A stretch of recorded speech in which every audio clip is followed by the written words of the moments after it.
अब जैसे कि मैंने उसको क्या स्केलर फील्ड्स जो हैं उनको हमने डिफ़ाइन कर दिया है, तो अब हम एक काम करेंगे, हम लेग्रांजियन डिराइव करेंगे स्केलर फील्ड्स के लिए कि स्केलर फील्ड्स का लेग्रांजियन जो है वो क्या होना चाहिए। तो स्केलर फील्ड्स का लेग्रांजियन जो है उसको डिराइव करने के लिए मैं बहुत पीछे जाऊँगा क्वांटम मैकेनिक्स में, और हम स्टार्ट करते हैं श्रोडिंगर इक्वेशन से। ठीक है, तो श्रोडिंगर इक्वेशन जो है, और इसमें मैं एच बार वन रखूँगा, ये हमें याद रखने की ज़रूरत है। तो श्रोडिंगर इक्वेशन जो है वो ये कहती है कि जो partial psi over partial t है, that should be some Hamiltonian times Sai.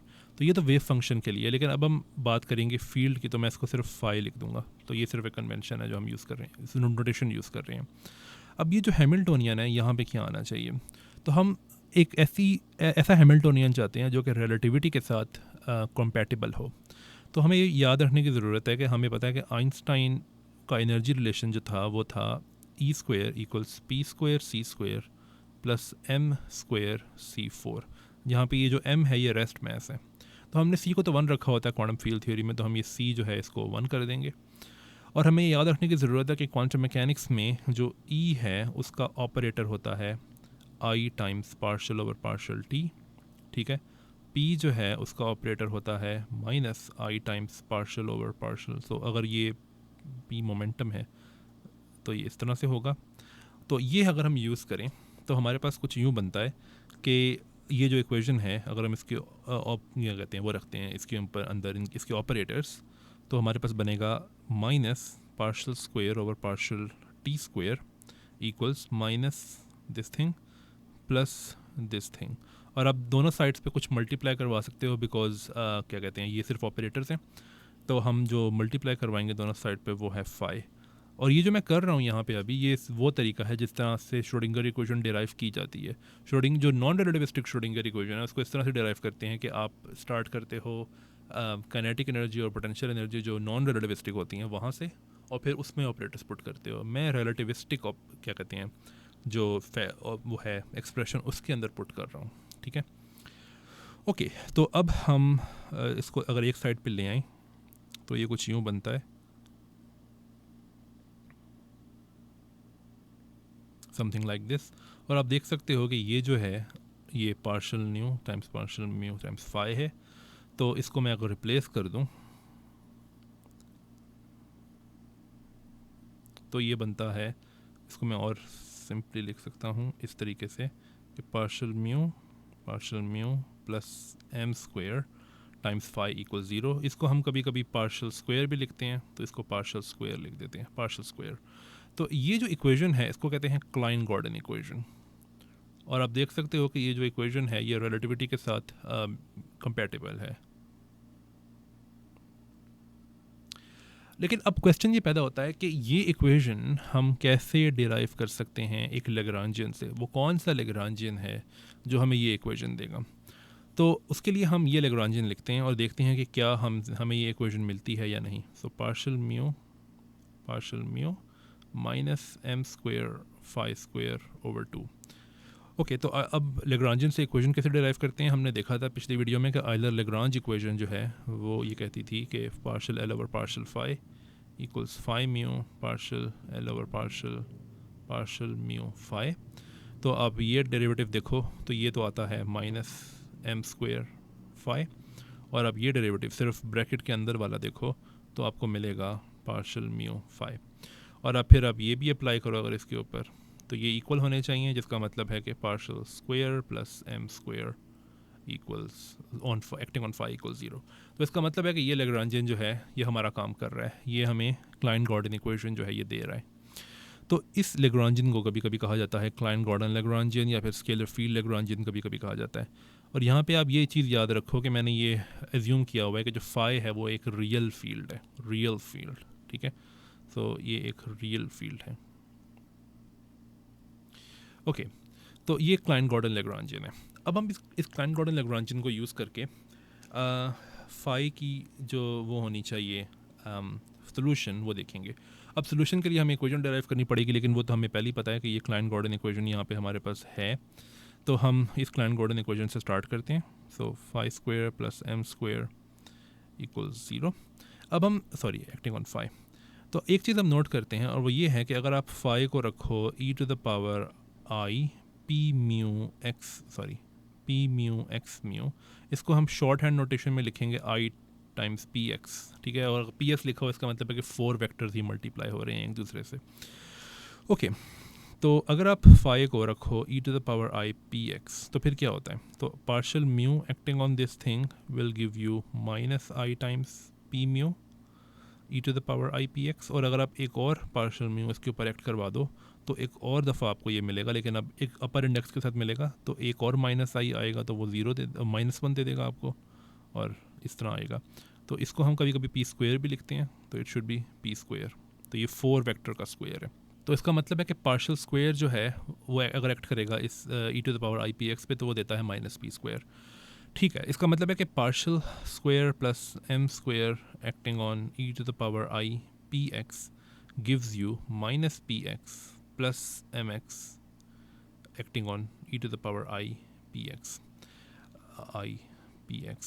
अब अगर आप ये चीज़ याद करो कि पी स्क्वायर होता क्या है, पी जो है वो 4 मोमेंटम का स्क्वायर है, तो it should be this thing times this thing.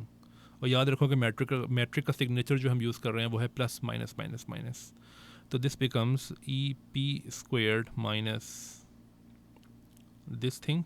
But आप ये देख सकते हो कि this is nothing but m square, क्योंकि हमारे पास ये इक्वेशन ऊपर जो थी ये वाली, अच्छा ये वाला जो पी स्क्वेयर था ये पी ये वाला ये 3 मोमेंटम स्क्वेयर है ना कि 4 मोमेंटम स्क्वेयर। तो ये ई पी जो है वो मैं इसलिए लिखता हूँ क्योंकि इट मीन्स के जो 3 मोमेंटम पी है उसकी कॉरिस्पॉन्डिंग एनर्जी जो है वो ई है। ओके, तो इसका मतलब है कि ये चीज़ जो है ये ज़ीरो है। इसका मतलब ये है कि e to the power i p x जो है वो क्लाइंट गॉर्डन इक्वेशन को सॉल्व करता है। और हमें पता है कि क्लाइंट गॉर्डन इक्वेशन जो है ये एक लीनियर डिफरेंशियल इक्वेशन है, जिसका मतलब है कि आप इसकी सॉल्यूशंस की अगर इसकी लीनियर कॉम्बिनेशन लो तो वो भी एक सोल्यूशन होती है, जिसका मतलब है कि आप तमाम ई आई पी एक्स को मल्टीप्लाई कर लो इसको किसी मोमेंटम डिपेंडेंट नंबर से, और फिर आप इंटीग्रेट अगर कर दो तमाम मोमेंटा के ऊपर, तो ये भी एक सोल्यूशन होनी चाहिए क्लाइंट गॉर्डन इक्वेशन की। मैं कर ये रहा हूँ कि तमाम मोमेंटा के लिए e to the power i p x जो है वो ऐड कर रहा हूँ, लेकिन क्या ये आंसर हो सकता है, इसमें कोई और प्रॉब्लम तो नहीं होगी? सबसे पहली प्रॉब्लम तो ये होगी कि हमें याद रखने की ज़रूरत है कि e to the power i p x जो है वो एक रियल फाई जो है वो एक रियल फील्ड है, जिसका मतलब है कि अगर हमें इसको रियल रखना है तो इसका कॉन्जुगेट भी ऐड करना पड़ेगा। तो उसका कॉन्जुगेट ये है, ठीक है। तो ओके, ये अब रियल तो बन चुका है, तो क्या अब ये जो है ये फाई एक्स हो सकता है? क्या हो सकता है ये? वेल, इसमें एक और प्रॉब्लम है, और वो प्रॉब्लम ये है कि इसकी जो ट्रांसफॉर्मेशन प्रॉपर्टीज़ हैं वो ठीक नहीं है, क्योंकि हमें याद रखने की ज़रूरत है कि जो मैंने कहा था कि जो स्केलर फील्ड है उसकी ट्रांसफॉर्मेशन प्रॉपर्टी जो है वो ये होती है। अगर आप इसकी ट्रांसफॉर्मेशन प्रॉपर्टी देखो तो वो सेम नहीं है जो कि हम आनी चाहिए, और उसके लिए हम ये करते हैं कि ये जो मेजर है इंटीग्रेशन मेजर, हम चाहते हैं कि ये जो इंटीग्रेशन मेजर है ये लॉरेंस इन्वेरिएंट हो, ठीक है। अगर ये लॉरेंस इन्वेरिएंट होगा तो फिर ये ट्रांसफॉर्मेशन प्रॉपर्टीज़ जो हैं ये ठीक हो सकती हैं। तो हमें ये पता है कि जो अगर आप लॉरेंस ट्रांसफॉर्मेशंस को याद करो तो लॉरेंस ट्रांसफॉर्मेशंस में जो एक्स नॉट होता था, अगर मैं ये कह रहा हूँ कि बूस्ट हो रहा है सिर्फ x1 डायरेक्शन के अंदर, तो वो इस तरह से होता था, और x1 जो है दैट गोज़ टू, तो इसी तरीके से मोमेंटा जो है वो भी ट्रांसफॉर्म होते हैं जिस तरह से x हो रहा है, because at the end of the day दोनों वेक्टर्स हैं। और इसी तरीके से P2 जो है दैट वॉन्ट चेंज, P3 जो है दैट वॉन्ट चेंज। तो आप इनको यूज़ करके देख सकते हो कि जो D3P है, जिसका मतलब है कि DP1 DP2 DP3 ये जो है ये लॉरेंस इन्वेरिएंट नहीं है, क्योंकि इसके लिए आपको ये 3 चीज़ें मल्टीप्लाई करनी पड़ेंगी, and that doesn't give you back DP1 times DP2 times DP3। तो लॉरेंस इन्वेरिएंट आप कैसे बना सकते हो इस सब को? आप इसको ऐसे लॉरेंस इन्वेरिएंट बना सकते हो कि आप स्टार्ट करो एक लॉरेंस इन्वेरिएंट मेजर से, और फिर उसमें किसी तरीके से D3P जो है वो लेकर आओ। तो हमें पता है कि ये जो 4 डायमेंशनल वॉल्यूम एलिमेंट होता है ना, ये लॉरेंस इन्वेरिएंट होता है, ठीक है। वो इसलिए होता है क्योंकि अगर आप ये D4P जो है इसकी ट्रांसफॉर्मेशन देखो, मोस्ट जनरल ट्रांसफॉर्मेशन तो ये होता तो है DP1 DP0 से स्टार्ट करना पड़ेगा, DP0, DP1, DP2 और DP3। तो अगर आप इन सब की ट्रांसफॉर्मेशंस देखो तो पहले वाली की ट्रांसफॉर्मेशन मैं कर लेता हूँ इस तरीके से, बल्कि इस नीचे लिखते हैं इसको। दूसरे वाले की होगी इस तरीके से, तीसरे वाले की होगी इस तरीके से, और चौथे वाले की कर लो इस तरीके से। ठीक है, तो हमें पता है कि ये जो ट्रांसफॉर्मेशन है ये ज़ीरो आप इन्वेरिएंट इसलिए रहेगी क्योंकि ये जो है इसको आप लिख सकते हो as Jacobian of the Lorentz transformations. और हमें पता है कि जो लॉरेंस ट्रांसफॉर्मेशंस हैं वो ऑर्थोगोनल होती हैं। ठीक है, ये आपको स्पेशल रिलेटिविटी से पता होना चाहिए कि जो लॉरेंस ट्रांसफॉर्मेशन का जो मैट्रिक्स होता है दैट्स ऑर्थोगोनल, क्योंकि वो SO13 ट्रांसफॉर्मेशंस होती हैं। तो इसलिए ये जो जैकोबियन है ये 1 होगा। दैट्स वाई जो 4 डायमेंशनल वॉल्यूम एलिमेंट होता है वो लॉरेंस इन्वेरिएंट होता है, लेकिन जो 3 डायमेंशनल होता है वो नहीं होता, बिकॉज जो 3 डायमेंशनल लॉरेंस ट्रांसफॉर्मेशंस की अगर आप बात करो they are not necessarily orthogonal. ठीक है, ओके अगर ये जो एक्सप्लेनेशन मैंने दी है अभी, अगर ये हैंड वेविंग लगी है और किसी को समझ नहीं है तो you can tell me in the comments और मैं इसको एलेबोरेट कर सकता हूँ कमेंट्स के अंदर। ओके एनीवे, तो ये जो 4 डायमेंशनल वॉल्यूम एलिमेंट है ये लॉरेंस इन्वेरिएंट है। दूसरी बात ये कि अगर मैं इसको मल्टीप्लाई करूँ इस कंडीशन से कि P should satisfy the Einstein energy relation, जिसको मैंने पहले भी लिखा था, इट वाज E² इक्वल्स, मैंने इसको ऐसे लिखना चाहिए मुझे अब, so this thing plus M², और चूँकि एनर्जी जो है ये P के कॉरिस्पॉन्डिंग है तो मैंने EP लिखा है। तो अगर तो कोई 4 मोमेंटम है तो 4 मोमेंटम को हम ऐसे लिखते हैं, राइट। अगर कोई 4 मोमेंटम है उसके कंपोनेंट्स ये सेटिस्फाई करते हैं ना, तो इसको हम कहते हैं कि ये जो 4 मोमेंटम है ये है ऑन शेल। ठीक है, और अगर ये सेटिस्फाई नहीं करता तो हम कहते हैं कि ये ऑफ शेल है। ठीक है, तो अब मैं ये वर्ड्स यूज़ करूँगा। तो अब अगर हम चाहते हैं कि कोई 4 मोमेंटम ऑन शेल हो तो हम ये देख सकते हैं कि ये जो 4 मोमेंटम स्क्वायर्ड है ये क्या होता है, ये होता है EP² माइनस दिस थिंग। और अगर तो ये रिलेशन सेटिस्फाई हो रहा है तो इसका मतलब है कि ये जो है ये M² होता है, जिसका मतलब है कि अगर P² जो है ये M² के इक्वल हो तो ये ऑन शेल होगा। ठीक है, इसका मतलब है कि P² माइनस M² जो है ये 0 होना चाहिए। तो अगर ये रिलेशन सेटिस्फाई आपने करवाना है तो आप ये डिराक डेल्टा फंक्शन के अंदर ये लिख दो, जिसका मतलब है कि जब ये 0 होगा तभी इंटीग्रेशन में कोई नॉन ज़ीरो आंसर आएगा, अगर ये 0 नहीं होगा तो फिर ज़ीरो आंसर 0 आएगा। तो इसका मतलब है कि ये डिराक डेल्टा फंक्शन जो है ये एक तरीके से ये इंश्योर करता है कि जो आंसर आएगा वो ऑन शेल होगा। तीसरी चीज़ ये कि हम अब ये भी चाहते हैं कि जो एनर्जी हो वो पॉजिटिव हो। तो एनर्जी जो है वो P0 है। ठीक है, यानी कि टाइम कंपोनेंट है। तो हम इसको इंश्योर करने का तरीका ये है कि आप एक स्टेप फंक्शन जो है ये मल्टीप्लाई कर दो। स्टेप फंक्शन ये करता है कि अगर आपके पास एक स्टेप फंक्शन है x का तो ये स्टेप फंक्शन 0 होता है अगर x जो है ये लेस देन 0 हो, तो ये इस तरह होता है, ये इस तरह। तो अगर x लेस देन 0 हो तो ये 0 होता है, और अगर x ग्रेटर देन 0 हो या इक्वल टू 0 हो तो ये फिर 1 हो जाता है, 1। ठीक है, तो ये एक तरह से इंश्योर करता है कि अगर x जो है वो लेस देन 0 है तो ये 0 रहेगा। तो अगर हम स्टेप फंक्शन के अंदर ये P0 रख दें तो इसका मतलब ये है कि ये इंश्योर कर रहा है कि जो P0 है यानी कि energy, that particular thing is actually positive, या फिर नॉन नेगेटिव नहीं है। 0 भी हो सकती है लेकिन नॉन नेगेटिव नहीं है। तो अब अगर हम ये इंटीग्रेशन करें तो क्या मिलता है हमें? हमें ये सारी इंटीग्रेशन करने की ज़रूरत नहीं है, हमें सिर्फ P0 के ऊपर इंटीग्रेशन करने की ज़रूरत है। तो अब हम इसको ऐसे तोड़ते हैं इस इंटेग्रल को कि ये जो बाकी 3 डायमेंशंस के ऊपर इंटेग्रल होगा आप मोमेंटम की उसको अलग लिखते हैं, और जो P0 है यानी कि जो टाइम कंपोनेंट है मोमेंटम वेक्टर का, 4 वेक्टर का, उसके ऊपर इंटीग्रेट करते हैं।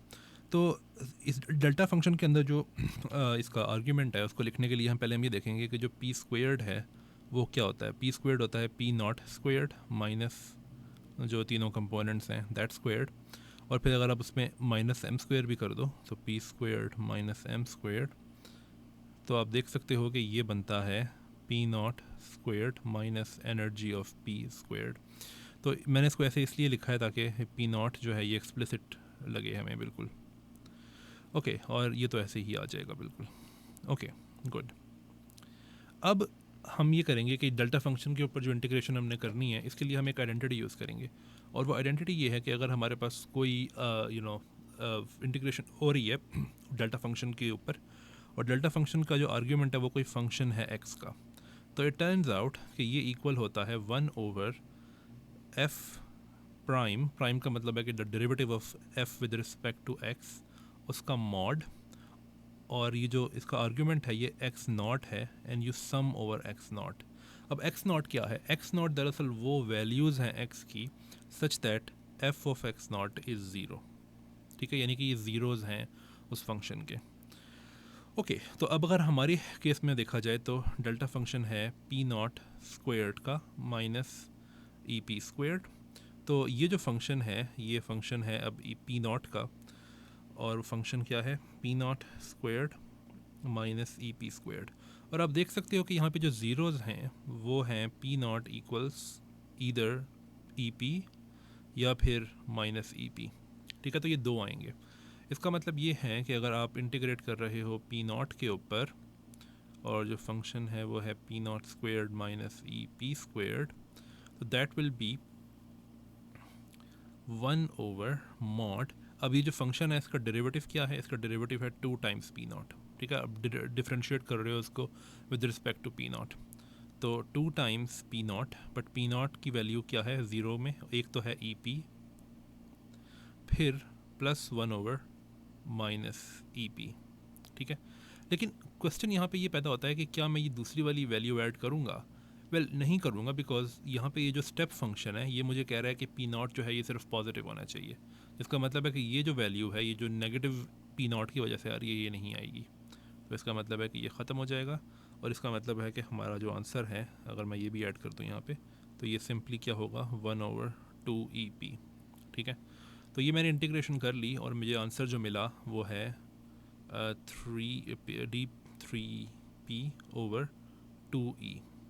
तो हमें ये पता लगा कि अगर आप एक लॉरेंस इन्वेरिएंट मेजर चाहते हो इंटीग्रेशन का, तो हमें ई पी से डिवाइड करना पड़ेगा। तो कई बुक्स में आप देखोगे कि ऐसे इंटीग्रेशन की होती है। फॉर एग्जांपल श्रेडिंकी की बुक अगर आप देखो QFT की, तो वहाँ पे ऐसे इंटीग्रेशन की हुई है। लेकिन मैं पेस्किन और श्रोडर को फॉलो करता हूँ, और उसमें सिर्फ कन्वेंशन थोड़ी सी डिफरेंट है।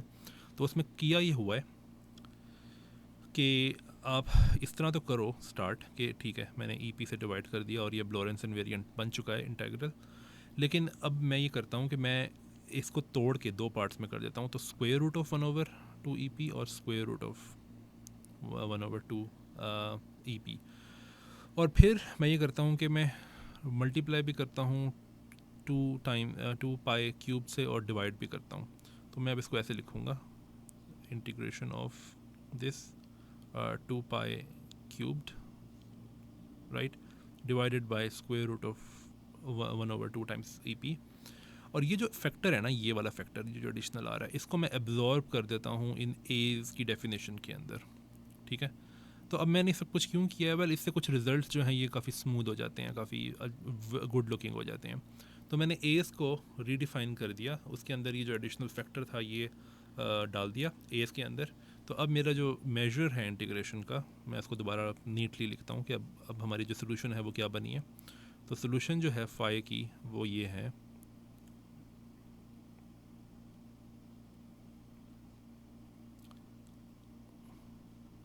so it's ap e to the power I p x plus ap dagger e to the power minus I p x।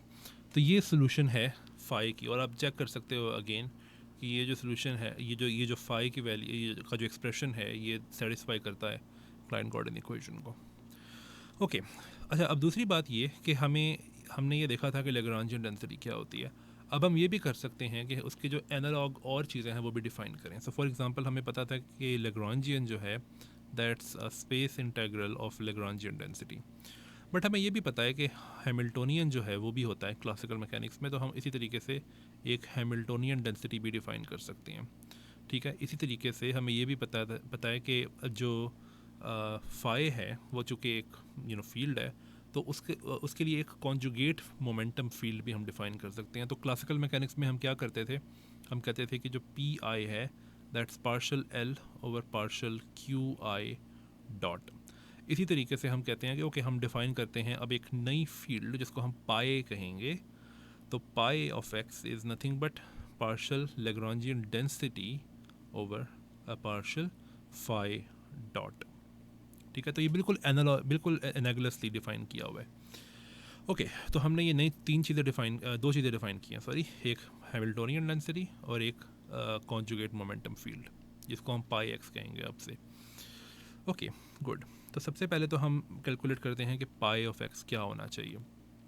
तो क्लाइन गॉर्डन लैग्रांजियन जो था वो था 1/2 partial mu phi minus m square phi square over 2। तो जब अगर हम ये कैलकुलेट करेंगे फाई डॉट, तो उसमें पता है कि इससे तो कोई कंट्रीब्यूशन नहीं आने वाली, बिकॉज इसमें तो कोई डेरिवेटिव है ही नहीं। तो डेरिवेटिव सिर्फ एक टर्म से आएगा और वो टर्म है ये 1/2। इसमें जो फर्स्ट टर्म आएगी वो है फाई डॉट स्क्वेयर, और फिर इसमें और भी टर्म्स आएंगे जिसमें स्पेस डेरिवेटिव्स होंगे, लेकिन उसकी हमें ज़रूरत नहीं है। और हमारा जो आंसर आएगा वो है फाई डॉट, जिसका मतलब है कि ये जो चीज़ है जो कि होनी चाहिए थी पाए जो है वो सिर्फ फाई डॉट है और कुछ भी नहीं है। तो पाए जो है वो फाई डॉट है, और इसको यूज़ करके अब हम पाए का जो एक्सप्रेशन होगा वो भी लिख सकते हैं। तो चूँकि हमारे पास फाई का एक्सप्रेशन है यहाँ पे, तो हम ये देख सकते हैं कि जो फाई डॉट है वो क्या होगा, वो होगा सेम यही चीज़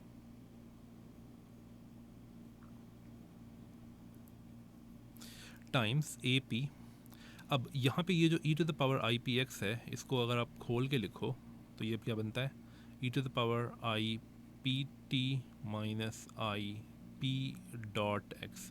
ये जो डॉट मैंने लगाया ना, इसका मतलब है कि ये 3 मोमेंटा जो हैं वो मल्टीप्लाई, 3 मोमेंटा और जो 3 डायमेंशनल पोजीशन वेक्टर है वो मल्टीप्लाई। और अगर मैं डॉट के बगैर लिखूँ, इसका मतलब है कि 4 डायमेंशनल मोमेंटम मल्टीप्लाई हो रहा है 4 डायमेंशनल पोजीशन वेक्टर से। ओके, अब अगर आप इसको डिफ्रेंशिएट करो विद रिस्पेक्ट टू टाइम, तो ये i times e to the e p जो है ये आ जाएगा, क्योंकि ये सिर्फ ये टाइम डिपेंडेंट है। तो इसका मतलब है कि मैं इसको लिख सकता हूँ ऐसे कि minus i times e p e to the power i p x. ठीक है, इसी तरीके से जो दूसरे वाला होगा, यानी कि ये वाला यहाँ से आएगा, यहाँ से आएगा, यहाँ से माइनस नहीं आना चाहिए था, यहाँ प्लस आना चाहिए था, मैंने माइनस लिख दिया था। क्योंकि ये e to the power i p x जो था ये आई पी टी था, हाँ ठीक है। तो e to the power i p x, okay, यहाँ से माइनस आएगा i p a P dagger E to the power minus I p x. तो आप देख सकते हो कि ये extra i times e to the power e p आ रहा है, और जो बाकी बचेगा that's just a p e to the power i p x minus a P dagger E to the power minus I p x. तो ये phi dot है, लेकिन हमें पता है कि फाई डॉट जो है ये पाई भी है। तो अब हमने फाई डॉट का जो एक्सप्रेशन है वो कैलकुलेट कर लिया है।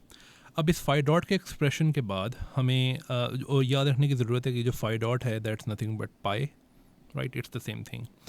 अब हमने करना ये है कि हमने हैमिल्टोनियन जो है उसका एक्सप्रेशन कैलकुलेट करना है। तो वो क्या होगा, तो अगर आप याद रखो, अगर आपको याद हो कि जो हैमिल्टोनियन होता है उसका जो रिलेशन होता है लैग्रांजियन से, वो होता है कि momentum times the time derivative of the field minus Lagrangian. तो अगर मैं याद कर रहा हूँ तो इस तरह होता है, momentum is equal to sum over partial L over partial q dot i times momentum of i minus Lagrangian. ठीक है, इसी तरीके से जो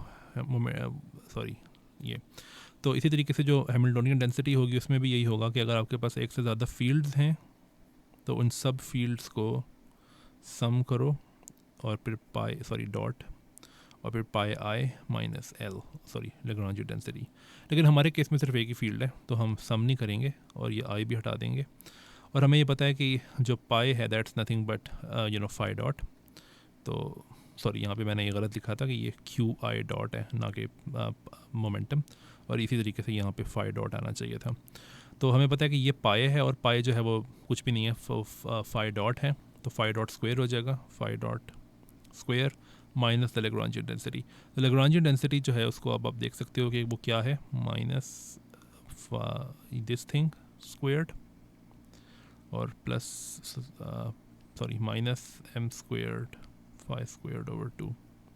तो ये मैंने कैसे लिखा है, ये मैंने ऐसे लिखा है कि अगर आप लेग्रांजियन डेंसिटी का जो एक्सप्रेशन है वो देखो तो वो होता है 1/2 this thing minus m square phi square over 2। और अगर आप इसको खोल के लिखो तो this becomes phi dot square minus the space derivative squared, और ये तो ऐसे ही आएगा।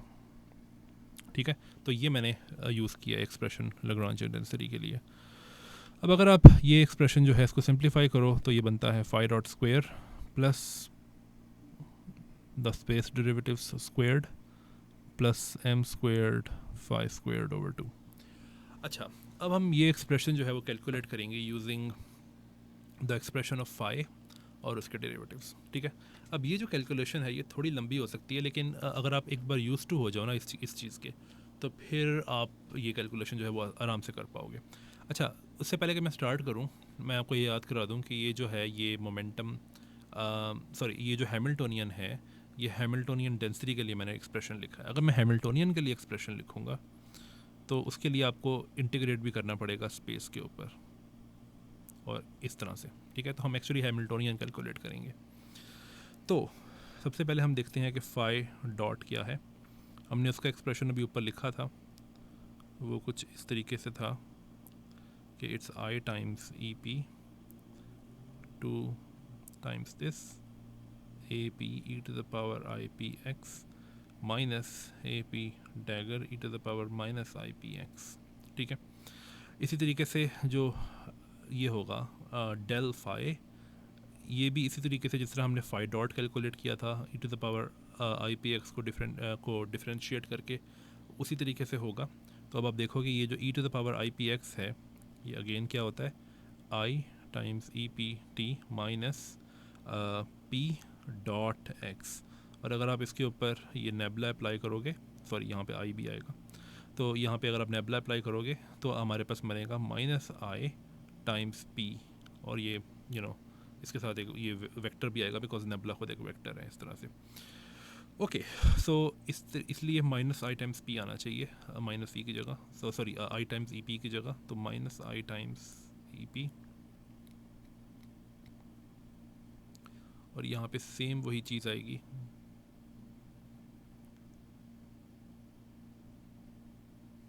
माइनस। ओके, अब लास्ट चीज़ जो है वो तो खैर फाई है, उसका एक्सप्रेशन पहले से ही है हमारे पास। अब क्वेश्चन ये पैदा होता है कि हमें ये जो फाई डॉट स्क्वेयर कैलकुलेट करना है ये कैसे करेंगे। तो वो इस तरीके से करेंगे कि फाई डॉट स्क्वेयर, अब आपको एक और इंटीग्रेशन लेकर आनी पड़ेगी, तो जिसका मतलब है कि आपको एक और इंटीग्रेशन वेरिएबल जो है वो लेकर आना पड़ेगा। तो वो हम कहेंगे कि वो क्यू है। तो first integration variable is this, और फिर एक सेकंड इंटीग्रेशन भी होगी, लेकिन उसके लिए मैं एक्स्ट्रा इंटीग्रेशन का साइन नहीं डाल रहा, तो समथिंग लाइक दिस। फिर ये स्क्वायर रूट ऑफ 2 है, सॉरी ये नहीं, हाँ यही वाला स्क्वायर रूट ऑफ 2, और जो दूसरे वाला होगा जो क्योंकि स्क्वायर है तो वो बाहर हो जाएंगे स्क्वायर रूट से। और अब यहाँ पे आएगा E P times E Q, because ये वाला फैक्टर जो है ये दोनों इंटीग्रेशंस के अंदर होगा। फिर हमारे पास होगा a p e to the power i p x minus a P dagger E to the power minus I p x, ठीक है, times a q e to the power i p x, sorry p नहीं q आएगा अब, minus a Q dagger a to the power minus i q x. Okay good, तो ये तो phi dot square का expression है, लेकिन आपको याद होना चाहिए कि हमने करना है इंटीग्रेट स्पेस के ऊपर। तो इसमें एक तीसरी इंटीग्रेशन भी आएगी जो कि है स्पेस के ऊपर इंटीग्रेशन, तो वो मैं इस तरह लिख रहा हूँ कि वो इंटीग्रेशन भी हो रही है। तो अब आप इन दोनों को मल्टीप्लाई करो अगर, तो हमारे पास जो टर्म्स आएंगी वो ये हैं, a p times a q e to the power i P plus Q x minus a p times a Q dagger E to the power i p minus q x minus a P dagger A q e to the power minus p minus q x, और minus a P dagger A Q dagger, sorry मुझे यहाँ नहीं लिखना चाहिए था, ये minus plus आएगा, sorry यहाँ पे A P dagger A Q dagger E to the power minus I P plus Q x. Okay, तो ये आप इरेज कर सकते हो अब, ठीक है। ओके, अब आप सबसे पहले ये करोगे कि आप स्पेस के ऊपर इंटीग्रेशन कर दोगे। स्पेस के ऊपर इंटीग्रेशन करने से क्या होगा कि आपको ये फ़ायदा मिलेगा कि हमारे पास ये एक आइडेंटिटी है, इसको मुझे ब्लैक से लिखना चाहिए कि e to the power i something, तो मैं इसको यहाँ पे p कर देता हूँ, चलो p, this should be equal to 2 pi cubed times the delta function of p, ठीक है। जिसका मतलब है कि अगर यहाँ p की बजाय p माइनस क्यू आ रहा होता तो यहाँ पे delta function of p minus Q हो जाता, और इसी तरीके से अगर p प्लस क्यू आ रहा होता एक साइड पे तो दूसरी साइड पे भी p प्लस क्यू होता, ठीक है। ओके, अब अगर आप ये स्पेस इंटीग्रेशन कर दो तो होता क्या है कि ये पहले वाला जो है ये आपको देगा delta function over p plus Q, ठीक है। और दूसरी बात है कि आप सब में आपको 2 पाई क्यूब तो मिलेगा ही, तो उस 2 पाई क्यूब की वजह से ना ये वाला ख़त्म हो जाएगा, क्योंकि वो सब में ही आ रहा है तो ये वाला ख़त्म हो जाएगा। अच्छा, ये जो डेल्टा फंक्शन है, इस डेल्टा फंक्शन को यूज़ करके आप ये क्यू वाली इंटीग्रेशन भी कर सकते हो, और अगर तो p प्लस क्यू आएगा इसका मतलब ये होगा कि q is actually equal to minus P, ठीक है। और अगर तो आपके पास इस तरह का कुछ है जहाँ पे डेल्टा फंक्शन आ रहा है p माइनस क्यू, उसका मतलब है कि q इक्वल्स p, ठीक है। तो आप स्पेस इंटीग्रेशन जब करते हो तो इफेक्टिवली आप दो इंटीग्रेशंस कर रहे हो, एक स्पेस वाली भी कर रहे हो और ऑटोमेटिकली q वाली भी हो जाएगी।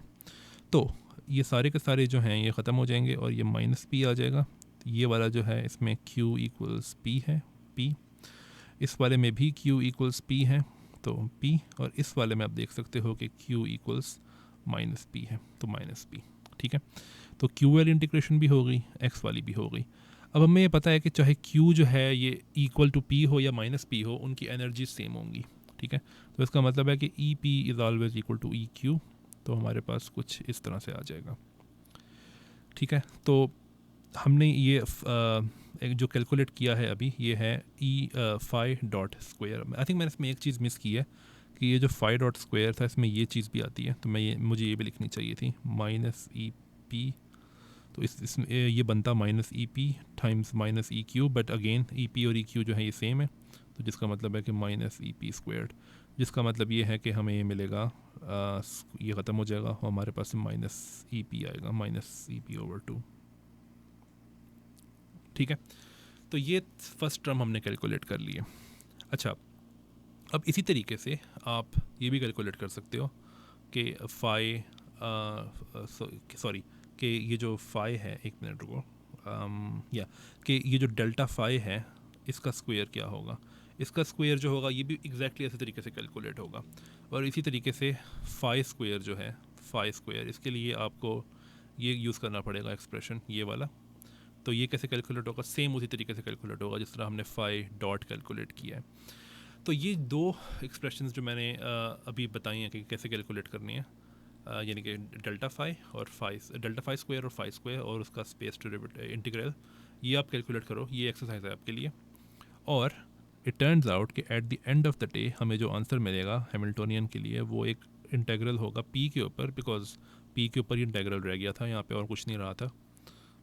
तो d3p ओवर 2 पाई क्यूब्ड, और जो आंसर आएगा वो कुछ इस तरह से होगा a P plus A P dagger, sorry यहाँ पे एक 1/2 भी आता है, plus A P dagger times A P. Okay, अब अगर ये जो हमारे पास आया है हम इसको अगर इस तरह करना चाहें कि जितने भी ये जो क्रिएशन ऑपरेटर्स हैं, सॉरी क्रिएशन ऑपरेटर्स नहीं, डैगर वाले, अभी तो मैं क्रिएशन ऑपरेटर्स की बात नहीं कर रहा, वैसे क्रिएशन ऑपरेटर्स ही बनेंगे बाद में, लेकिन इनको हम देखेंगे। तो ये लेफ़्ट पे आ जाएं, तो इसके लिए हमें ये करना पड़ेगा कि हमें ये थ्योरी क्वांटाइज करनी पड़ेगी पहले। तो इस थ्योरी को क्वांटाइज करने का मतलब ये है कि आप जो यहाँ आपके पास ऑब्जर्वेबल्स हैं उनको ऑपरेटर्स बना दो, ठीक है। तो इस थ्योरी को क्वांटाइज करने के लिए हमें ये करने की ज़रूरत है कि ये जो फाई और पाई है ना, इनके बीच में कम्यूटेशन रिलेशन जो है वो हम एज्यूम करेंगे। तो वो कैसे करते हैं, आप कम्यूटेशन रिलेशन जब लिखते हो एक उसके बीच में एक कोऑर्डिनेट और मोमेंटम के बीच में, तो इट टर्न्स आउट कि it's equal to I times the fact के, और टाइम्स एच बार होता है लेकिन एच बार को हम 1 ले रहे हैं, और हम एक और चीज़ लेंगे कि ये एक्स और वाई जो हैं ये सेम होने चाहिए, अदरवाइज़ एक कम्यूटेशन रिलेशन जो है ये ज़ीरो होगा। क्योंकि वो सेम पॉइंट पे होने चाहिए। तो अगर तो ये बात ठीक है तो आप फिर एक और एक्सरसाइज आपके लिए है कि आप ये कैलकुलेट करो ये कम्यूटेशन रिलेशन जो है ये क्या आता है अगर आप ये यूज़ करो एक ये वाला एक्सप्रेशन, ठीक है, और जो पाई के लिए एक्सप्रेशन है ये वाला। तो अगर आप ये दोनों यूज़ करो तो इसके लिए आपको ये पता होना चाहिए कि ये जो ए और ए डैगर हैं इनके बीच में कम्यूटेशन रिलेशन क्या है। तो इट टर्न्स आउट कि आपको ये जो है ये यही मिलेगा अगर आप ए पी और ए क्यू डैगर के बीच में ये कम्यूटेशन रिलेशन लेते हो, 2π³ टाइम्स दिस थिंग, ठीक है। तो अब अगर आप ये कम्यूटेशन रिलेशन यूज़ करो तो आप ये जो हैमिल्टोनियन है इसको आप एक ख़ास फॉर्म में लिख सकते हो, और वो हैमिल्टोनियन की फॉर्म है 1/2 समथिंग लाइक दिस, सॉरी 1/2 नहीं रहेगा फिर, E P a P dagger A P plus एक कांस्टेंट आएगा, यानी कि सॉरी समथिंग लाइक दिस। और ये जो कांस्टेंट है आप देख सकते हो कि ये इन्फिनिट है। सो ये देखने का तरीका कि ये जो कांस्टेंट है यहाँ पे ये इन्फिनिट है, ये बहुत आसान है। तो आप ये कर सकते हो कि स्टार्ट करो हैमिल्टोनियन के ओरिजिनल जो एक्सप्रेशन था वहाँ से, जो कि ये था,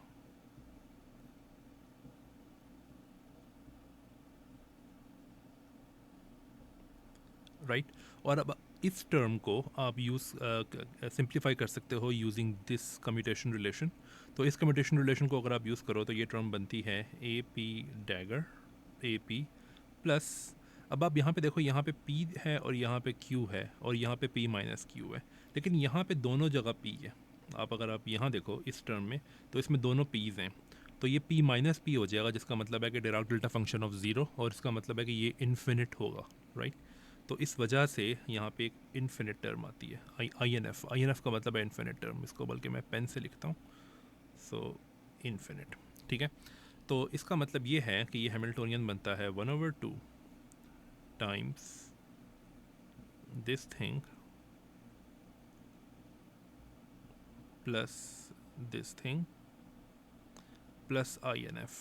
और आप ये चीज़ देखो कि ये जो इन्फिनिटी आ रही है ये दरअसल इसलिए आ रही है बिकॉज आपके पास एक डेल्टा फंक्शन ऑफ ज़ीरो था जो कि इन्फिनिट है, और इसके साथ ये 2π³ भी मल्टीप्लाई हो रहा है। लेकिन आप ये देखो कि इस सब के अंदर कोई P डिपेंडेंस या Q डिपेंडेंस नहीं है। वैसे Q तो है नहीं हमारे इस एक्सप्रेशन के अंदर नीचे हैमिल्टोनियन में, लेकिन P डिपेंडेंस कोई नहीं है।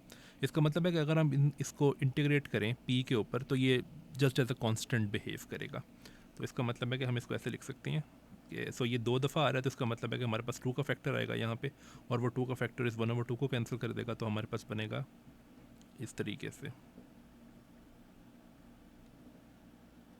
ठीक है। और ये INF जो है ये जब इंटीग्रेट होगा तो हमें इन्फिनिटी ही देगा, तो अगेन INF। तो ये इन्फिनिट कांस्टेंट है। तो हैमिल्टोनियन जो है ये वही बन गया जो मैंने पहले लिखा था कि it is this thing plus some infinite constant. इसको मैं अभी इस तरह लिख देता हूँ कि प्लस INF, राइट। तो ये जो इन्फिनिटी है इसको हम कहते हैं zero mod contribution. So zero mod contribution, right. और इसको हम ज़ीरो मोड कॉन्ट्रीब्यूशन क्यों कहते हैं, आगे जब हम जाएंगे कोर्स के अंदर तो समझ आ जाएगा कि इसको ज़ीरो मोड कॉन्ट्रीब्यूशन क्यों कहते हैं। लेकिन ये हमें इतना बॉदर नहीं करता बिकॉज इसलिए क्योंकि अगर हमारे पास 2 स्टेट्स हैं तो हम उन स्टेट्स का जो डिफरेंस ऑफ एनर्जी है ना उसको क्या कहते हैं अहमियत देते हैं, राइट। तो इसलिए हमें ये इन्फिनिट कांस्टेंट इतना बॉदर नहीं करता बिकॉज अगर आप 2 स्टेट्स का की जो एनर्जी है उसका डिफरेंस लो तो ये जो इन्फिनिट कांस्टेंट है वो ड्रॉप आउट हो जाता है बिकॉज ये दोनों में आएगा, दोनों एनर्जीज़ के अंदर आएगा, और अगर आप डिफरेंस लोगे तो ये ड्रॉप आउट हो जाएगा। मैं कहना ये चाह रहा हूँ कि अगर आपके पास कोई स्टेट है जिसकी एनर्जी है सपोज़ करो E1 और वो है इसकी जो आइगन वैल्यू होगी, तो सपोज़ करो मैं इसको कह देता हूँ small E1 plus this infinite constant, और एक और स्टेट है जिसकी एनर्जी है E2 plus this infinite constant. तो हम जिस चीज़ के बारे में ज़्यादा केयर करते हैं वो डिफरेंसेस ऑफ एनर्जीज़ हैं। तो आप देख सकते हो कि वो ये आएगा और ये इन्फिनिट कांस्टेंट जो है ये ड्रॉप आउट हो जाता है। तो इसलिए हम इसकी इतनी केयर नहीं करते, लेकिन कुछ जगहों पे ये प्रॉब्लम पैदा कर सकता है और हम वहाँ पे देखेंगे कि इससे डील कैसे करते हैं इस इन्फिनिट कांस्टेंट से। लेकिन ये इन्फिनिट कांस्टेंट जो है ये एग्जिस्ट करता है हैमिल्टोनियन के अंदर, और आगे जाके हम देखेंगे कि ये और जगहों पे भी आता है। फॉर एग्जांपल ये मोमेंटम के अंदर भी आ सकता है काइंड ऑफ, लेकिन यहाँ पे ये जो हैमिल्टोनियन है इसके अंदर इसकी एग्जिस्टेंस जो है ये एक प्रॉब्लम है भी और कुछ जगहों पे नहीं है, जैसे कि मैंने कहा। लेकिन एनीवे ये जो एक्सप्रेशन है ये हैमिल्टोनियन का एक्सप्रेशन है. तो until the next video, bye.